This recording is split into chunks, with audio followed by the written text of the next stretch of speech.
যুদ্ধ, সংখ্যায় আছে মাত্র 313 জন, তলোয়ার আছে মাত্র 8টা। 313 জন মানুষ 8টা তলোয়ার দিয়ে কিভাবে যুদ্ধ করবে? হিম্মত কিভাবে হলো? এই কথা আল্লাহ তাআলা এখানে বলছেন 10 পারা 8 নম্বর সূরা 43 নম্বর আয়াত। কাফেররা যখন মুসলমানদের সামনে আসলো,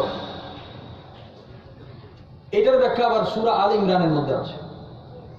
মুসলমানের সামনে যখন কাফের আসলো, কাফেরের সংখ্যা প্রায় 1000। আব্দুল্লাহ বিন মাসউদ রাদিয়াল্লাহু আনহু বলেন, আমরা কাফেরদের সংখ্যা দেখে আমাদের মনে হয়েছে হয়তো বেশি থেকে বেশি 70 জন হবে। কতজন? আল্লাহ বলেন, ইয ইউরিকাহুমুল্লাহু ফী মানামিকা কলিলা, যখন ওই কাফেরদের সংখ্যাকে আপনার ঘুমের মধ্যে অল্প সংখ্যক হিসেবে দেখানো হয়েছে, অথচ ওয়ালাউ আরাকাহুম কাসীরা, সংখ্যা কিন্তু বেশি, তাহলে কম দেখানো হলো কেন? সংখ্যা যদি কম থাকে, 313 জনের সামনে 70 জন হলে যুদ্ধ করতে একটা মজা আছে, হিম্মত। ওই যে তলোয়ার না থাকলে একটু হিম্মত। আরেকজন আব্দুল্লাহ বিন মাসউদের সাথে ছিলেন সাহাবী, উনি বলেন, আপনার নজরে কয়জন হবে? তিনি বলেন, বেশি থেকে বেশি 100 জন। আচ্ছা ধরুন 70 জন হতে পারে। বা ওইদিকে কাফেররা তারাও মুসলমানকে কম সংখ্যায় দেখলো, 313 জন থেকে আরো কম। 2 জনের কম দেখার মধ্যে কিন্তু নজরের আবার বেশ কম আছে। নজরে কি বেশ কম? মুসলমান যখন কম দেখলো, হিম্মত আসলো যে না, সংখ্যায় আমরা বেশি। আবু জাহেল যখন কম দেখলো, বলা যায় এদেরকে রশি দিয়ে বাঁধে গেল, যুদ্ধ করতে হবে না মুসলমানদেরকে। তাহলে যুদ্ধ করার টেন্ডেন্সি, ওই মন মানসিকতা ভিতর থেকে কোথায় চলে গেল? একদিকে তারা ওই যুদ্ধের মন মানসিকতা হারালো, আর একদিকে আল্লাহ 2 দফায় 5000 ফেরেশতা মুসলমানদের পক্ষে খেদমতে জিহাদে নামিয়ে দিয়েছে। আসমান থেকে বৃষ্টি হয় নবীর গোলামদের সদকায়। জিবরিল আমিন, মিকাইল ইসলাম, ইসরাফিল ইসলাম, একজন ওহীর জন্য, একজন হাওয়া বাতাস ঝড় বৃষ্টির জন্য, আরেকজন সিংহার জন্য। ওনারাও নিজ দায়িত্ব ছেড়ে জিহাদের ময়দান আসে নবীর খাদেমদের জন্য। নবীজি হযরতে আব্দুল্লাহ ইবনে মাসউদ বয়ান করছেন, তাদেরকে দেখে মনে হলো 70 জন, ঘুমের মধ্যে দেখলো কম। এখন তারা সংখ্যায় 1000, মুসলমানদের নজরে কত? এটাকে রায়াল আইন বলা হয়েছে। আপনার চোখের একটা কোণায়, যে চোখে আসমান ও জমিন দেখা যায়, পাহাড় পর্বত সমুদ্র দেখা যায়, ওই চোখের এক কোণায় তাদের একটা সংখ্যা পড়ে আছে। মুসলমানদের নজর এত বিশাল হয়ে গেল। এখন স্বপ্নের মধ্যে যে ওনারা দেখলেন কম, স্বপ্ন যদি দলিল হয়, আল্লাহ তো মিথ্যা দেখান না, ওনারা সংখ্যায় কম কেন দেখলেন? বলে সংখ্যায় এই জন্য কম দেখেছেন, নবী এবং সাহাবীরা যাদেরকে স্বপ্নে দেখেছেন তারা কখনো ঈমান নসিব হবে না।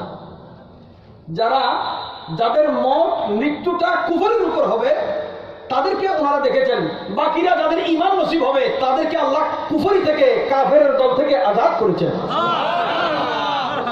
এই জন্য কম দেখেছেন। আল্লাহ তাআলা ইরশাদ করেন, ইয ইরিকুহুম إذ التقيتم في أعينكم قليلا ويقللكم في أعينهم ليقضي الله أمرا كان مفعولا وإلى الله ترجع الأمور। এই যে একসাথে স্বপ্নে দেখলেন এবং বদরের জমিনে দেখলেন, তাহলে স্বপ্নের একটা গুরুত্ব।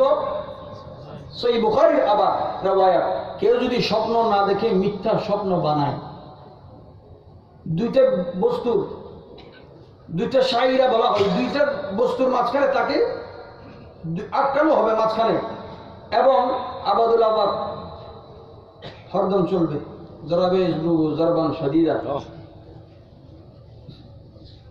শুধু এই শাস্তিটা হবে কেন? মিথ্যা স্বপ্ন বয়ানের জন্য। কিসের জন্য? কেউ যদি, এখানে আরেকটা কথা আসছে, এটা সহিহ বুখারীর riwayat, কেউ কথা বলছে, তার ইচ্ছা হচ্ছে আপনাকে কথা না শোনানো, আপনি যদি তারপরও তার কথা শুনতে যান, হাসরের ময়দানে এবং জাহান্নামে ওই বান্দার কানে শীশা ডালাই দিবে, নাউজুবিল্লাহ। উম্মতে মুহাম্মাদের ইজ্জতকে আল্লাহ এইভাবে হেফাজত করেছে। তাহলে নবীদের স্বপ্ন। আমার মূল আলোচনা এখন থেকে শুরু, একটু মনোযোগ আছে। আমরা যা দেখি তা ভুল হতে পারে, নবীর স্বপ্নেও যা দেখেন কখনো ভুল। আমাদের স্বপ্ন, আমাদের হায়াত, আমাদের মত, আমাদের জাগ্রত অবস্থা, আমাদের হোশাহাওয়াত, আমাদের জ্ঞান বিজ্ঞান নবী পাকের স্বপ্নের সামনেও কিছু নয়। যিনি চোখ খুললে সৃষ্টি দেখেন, বন্ধ করলে বলো না সুবহানাল্লাহ। হুজুর করিম রহিম সাল্লাল্লাহু আলাইহি ওয়াসাল্লাম কি দিতে পারেন? নবী পাক কখন কখন ঘুমান, নবীর ঘুমের মধ্যে কি ফজিলত, নবীজির স্বপ্নের মধ্যে কি ফজিলত। রাসূল পাক সাল্লাল্লাহু আলাইহি ওয়াসাল্লাম একদিন স্বপ্নে দেখলেন মক্কা থেকে নবীজি হিজরত করছেন। এমন একটা জায়গায় হিজরত করেছেন দেখানো হচ্ছে যে জায়গায় সবুজ, পূর্বর জায়গা। নবীজি বললেন এই জায়গাটা দেখে আমার ইয়ামামার মতো মনে হলো, হয়তো হিজর হবে নয়তো ইয়ামামা হবে, দুইটা জায়গা বললেন। নবীজি আবার বললেন, দেখা গেল আল্লাহর হুকুমে ওই জায়গাটা মদিনা হয়ে গেল। আল্লাহর হুকুমে ওই জায়গাটা, এটা বুখারীর riwayat, সহিহ হাদিস, সহিহ হাদিস, এই সমস্ত সহিহ হাদিস কোথায় যায়? নবীজি যখন ঘুমান তখন হিজরতের পয়গাম আসে। নবীজি যখন ঘুমান নবীজির বিবাহের প্রস্তাব আসে। নবীজি যখন ঘুমান উম্মতের জান্নাতের জমিন প্রাসাদ নবী জিয়ারত করে আসে। নবীজি যখন ঘুমান ফারুকে আজমকে এলম দান করেন।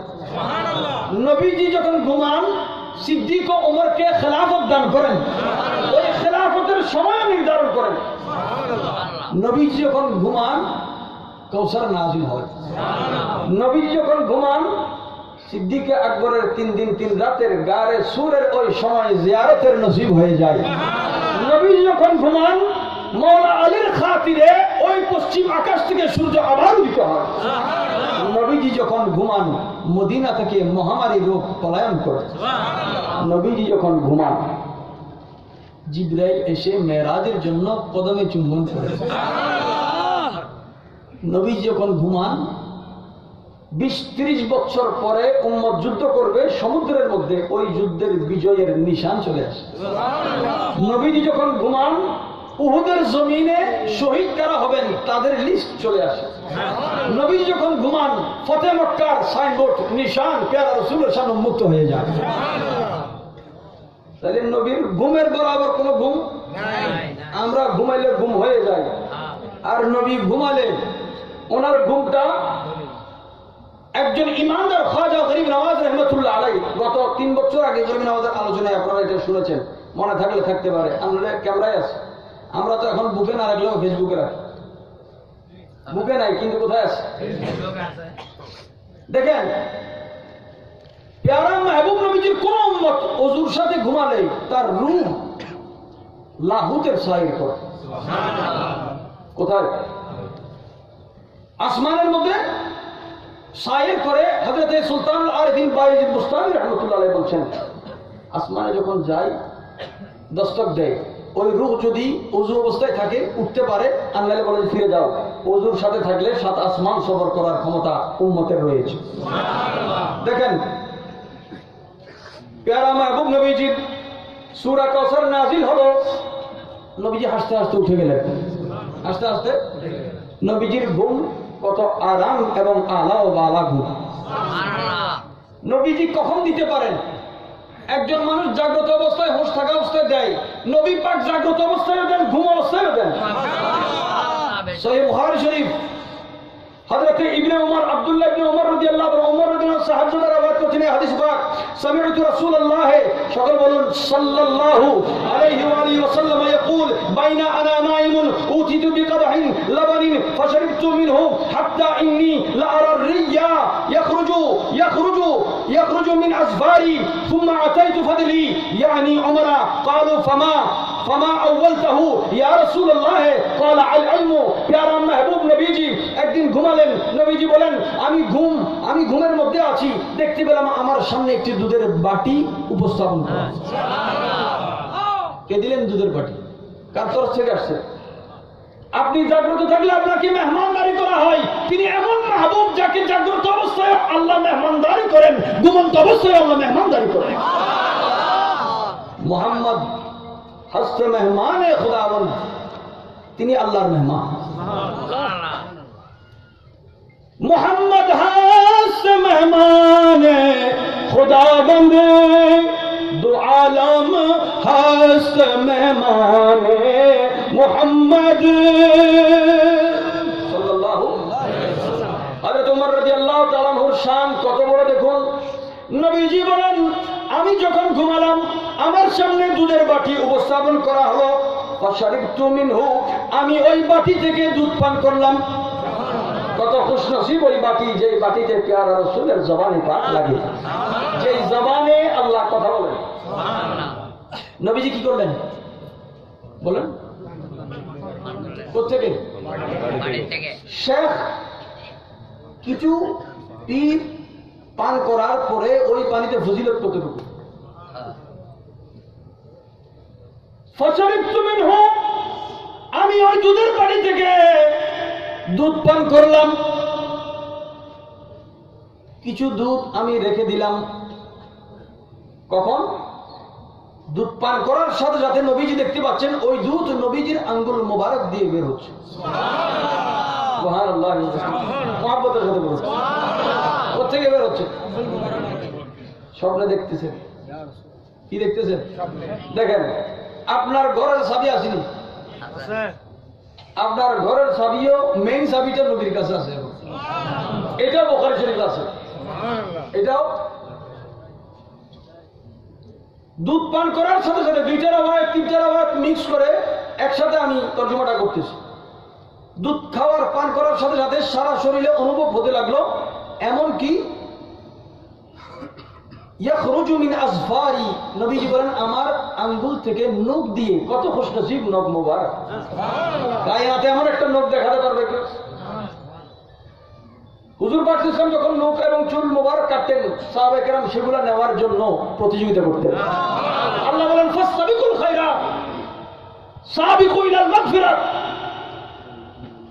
ভালো কাজ অগ্রসর হও। সাহাবায়ে কেরাম বুঝলেন নবীর চুল মোবারক হাসিল করা এটাও ভালো কাজ, নবীর নখ মোবারক হাসিল করা এটাও। আরে কোরআন দেখার জন্য আহলে কোরআন, আহলে হাদিস, আহলে সুন্নাহ সাহাবীর চাইতে বড় কেউ নাই।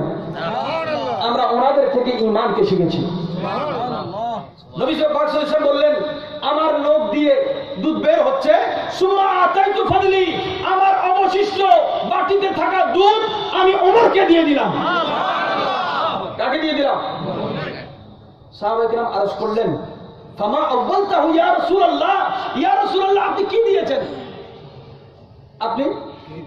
আপনি স্বপ্নে কি দেখলেন এটা তো আপনার ইখতিয়ার নাই, নবীর স্বপ্নেও নবীর ইখতিয়ার আছে। খালেকে কুল নে আপকো মালিকে কুল বনা দিয়া, দোনো জাহাঁ আপকে কবজায়ে ইখতিয়ার মে। সুবহানাল্লাহ, নবীর স্বপ্নের মধ্যেও নবীজির ইখতিয়ার দেখুন। সাহাবায়ে কেরামের আকীদা, ইয়া রাসূলুল্লাহ আপনি কি দিয়েছেন ওমরকে? নবীজি বলেন আল ইলম, আমি আমার ওমরকে ইলম দিয়েছি। তাকবীর,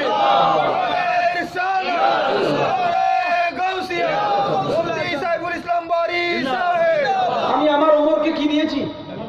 যিনি ঘুমে ইলম দিতে পারেন।